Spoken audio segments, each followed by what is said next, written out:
गुज़श्ता 77 साल से भारतीय काबिज़ अफ़वाज मक़बूज़ा जम्मू और कश्मीर में बेपनाह मज़ालिम ढा रही हैं।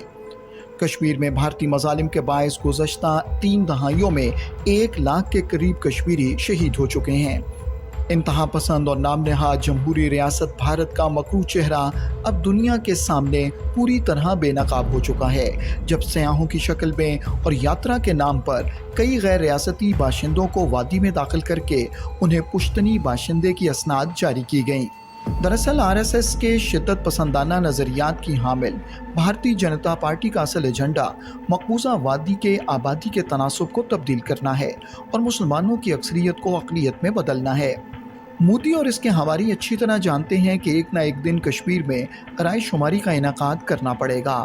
अक़वाम मुत्तहिदा की कई करारदादें कश्मीरियों के हक़ के खुद इरादियत की ज़ामिन हैं, लिहाजा एक दिन कश्मीरियों के हक़ के खुद इरादियत के मुतालबे को अमली जामा पहनाना पड़ेगा।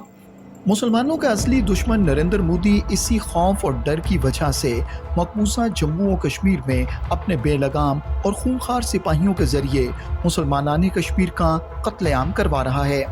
जालिम सिपाहियों को काले कवानीन के तहत इस कदर इख्तियारात तफवीज़ किए गए हैं कि किसी को भी गिरफ्तार कर सकते हैं, तशद्दुद का निशाना बना सकते हैं, यहाँ तक के कत्ल कर सकते हैं, मगर वो अपने इन जराइम के लिए किसी के सामने जवाबदेह नहीं। कश्मीर में लागू इन्हीं काले कवानीन की वजह से भारत के बेलगाम सिपाहियों ने कश्मीरियों का जीना हराम कर रखा है। यहाँ तक के मैदान और ईदगाह शहदा के कब्रिस्तानों में तब्दील कर दिए गए हैं। हज़ारों की तादाद में लोगों को कश्मीर से हिजरत करने पर मजबूर किया गया। ये तमाम घिनौने खेल नरेंद्र मोदी और इसके इंतहा पसंद साथी इसलिए खेल रहे हैं कि मुसलमानों की तादाद कम हो जाए, ताकि बवक्त रायशुमारी यहाँ पर हिंदुओं की अक्सरियत साबित हो जाए। तहरीक आज़ादी कश्मीर 7 दहाइयों से ज़ायद अरसे से जारी वसारी और अपने अंदर जुर्रत व बहादुरी, गैर मुतसलसल जज्बा हुर्रियत और लाजवाल कुर्बानियों की दास्तानें थामे हुए है। इस अरसे में कश्मीरियों पर गैर कानूनी तौर पर काबिज़ भारतीय फोर्सेस की जानिब से तरह तरह के मसालिम और गैर इंसानी सलूक रवा रखा गया, जिसमें कश्मीरी माओं, बहनों और बेटियों की इस्मतें तक पामाल की गईं। लेकिन अखंड भारत की दावेदार शिद्दत पसंदाना सोच गयूर कश्मीरी कौम को गुलाम बनाने और उनकी हक़ के खुद इरादियत के लिए आवाज़ को दबाने में बुरी तरह नाकाम रही। इन तमाम मज़ालिम के बावजूद कश्मीरियों के जज्बे सर्द नहीं पड़े और अपनी खाके ज़मीर में आतिश चनार के हामिल ये लोग दिन ब दिन एक मजबूत कौम की हैसियत से उभरे और गासिब भारत को ये बावर कराया कि ना तो कभी वो मज़ालिम के आगे झुकेंगे और ना ही अपनी जद्दोजहद आज़ादी तर्क करेंगे।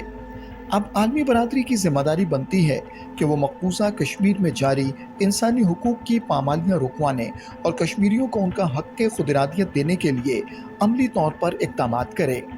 बिलखुसूस आलमी ताकतों को चाहिए कि वो इंसानियत के तहफ़्फ़ुज़ और क़याम अमन की खातिर भारत पर दबाव डालें, ताकि मकबूजा वादी में जुल्म और इंसानियत का कत्लेआम रोका जा सके।